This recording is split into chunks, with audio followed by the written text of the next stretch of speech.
Are you struggling to visualize during SATS, or do you think you have aphantasia, which is the inability to see pictures in your mind? If so, I have a few tips that can help.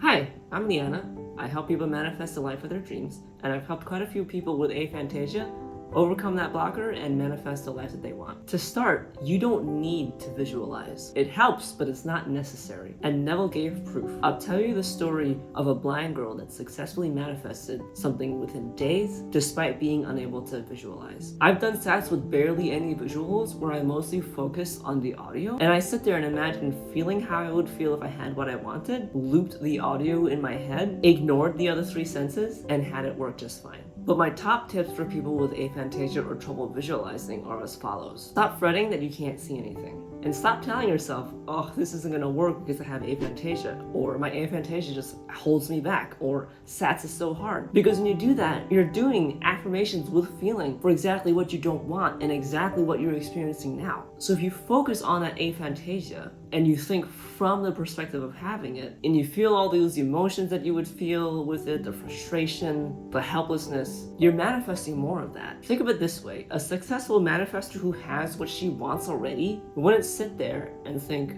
oh, my aphantasia is holding me back. So if you were the person who has what you want, would you be thinking these thoughts? No. You'd probably be thinking, oh my goodness, SATS really does work. Wow, I really don't need to use these visualizations. SATS is effortless to me. SATS is the best technique ever. I used to hate SATS, but I love it now. Essentially, change your thoughts about how well you manifest. Instead of griping or feeling bad about yourself for having aphantasia or difficulty visualizing, ask yourself how you'd feel and think if you were an expert at visualizing. You can imagine hearing dialogue that applies this and then looping that dialogue. So drop that idea that you struggle with visualization and imagine that you can visualize effortlessly no matter what the doctors say or no matter how much difficulty you've had in the past. What would you think in your head, and what would that sound like when you talk to your friends? You'd probably think, wow, this is awesome, or whoa, I added so much detail, as if you were a good visualizer. Or you can imagine saying to yourself in your head or out loud, wow, I'm adding so much detail. Oh my god, my dream car is prettier than I imagined. Or wow, my SP looks even more stunning than usual.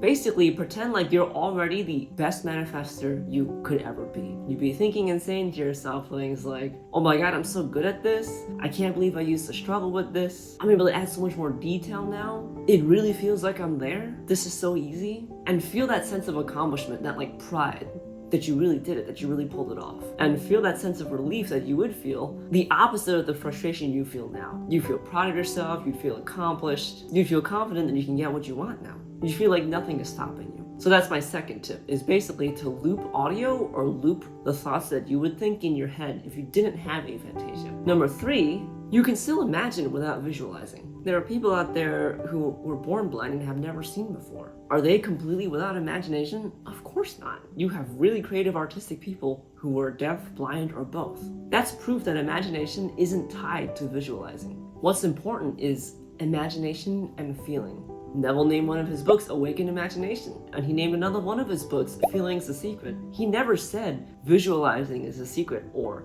not being born with aphantasia is the secret. Yes, Neville does stress sensory vividness, but other source teachers like my favorite, Jane Roberts, who wrote the Seth books, taught everything Neville did and more, and those books focused on imagination also, not just visualizing. Even people who can visualize, they solve abstract problems in their head all the time. Problems that they can't see because there is no concrete physical representation of what they're thinking about. Like math problems, business problems. That is also proof that your imagination does not rely on just visuals. You can hear a story in your head with aphantasia and still understand it just fine.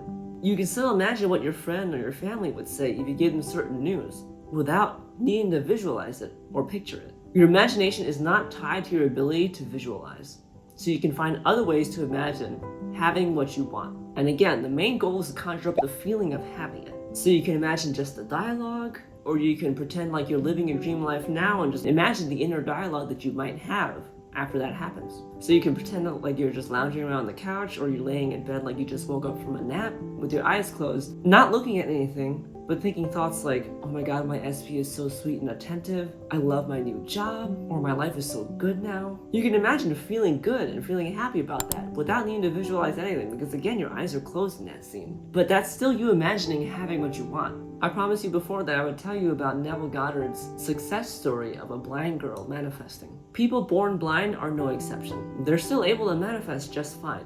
But how is that possible if they can't visualize something they've never seen? So in Awakened Imagination, Neville talked about a blind girl who manifested transportation. She lived in San Francisco, and her commute used to take 15 minutes, but then they changed the bus routes, so now her commute would be over 2 hours. She realized she needed a car, but she couldn't drive. But she felt like she could be driven in one. So she said to herself, I will sit here and imagine that I am being driven to my office. So she sat in her living room and imagined herself sitting in the car. So she would feel the rhythm of the motor, she'd smell the gasoline, she felt the motion of the car, she imagined herself touching the sleeve of the driver and feeling that it was a man. And then she'd feel the car stop, and she imagined turning to the driver and saying thank you very much, and then she imagined hearing him say the pleasure is all mine. And then she'd step from the car and she would hear the door slam as she shut it. And again, this is without any visualization. She told Neville that she focused her imagination on being in that car. She didn't think of the car ride, she thought from the car ride like she was actually in it. She did this for 2 days in a row. And the craziest thing is, hours after her second day of doing this, a friend told her about reading in the newspaper about a man who was interested in the blind. So this blind girl called that man, and the next day this man was telling this story to the owner of the bar. A total stranger in that bar heard this and offered to drive her home. And then the original man who was telling the barkeep the story offered to drive her to work. So now she had 2 different people who were offering to drive her to work and from work. And on the first ride to the office, she turned to the man and said to him, thank you very much, sir.